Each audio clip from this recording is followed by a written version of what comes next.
Alright, so after we cut the key, this is a chip key, programmed key. We'll put it here.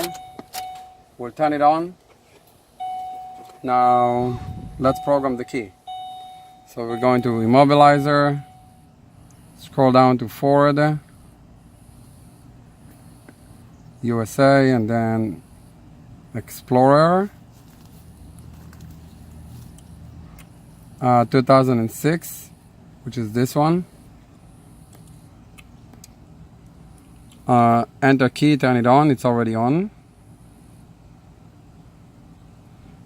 Program new keys and add a key. Insert the new key. Now it will take 800 seconds, so we will wait until it's finished program, and we'll be back in 10 minutes. Thank you.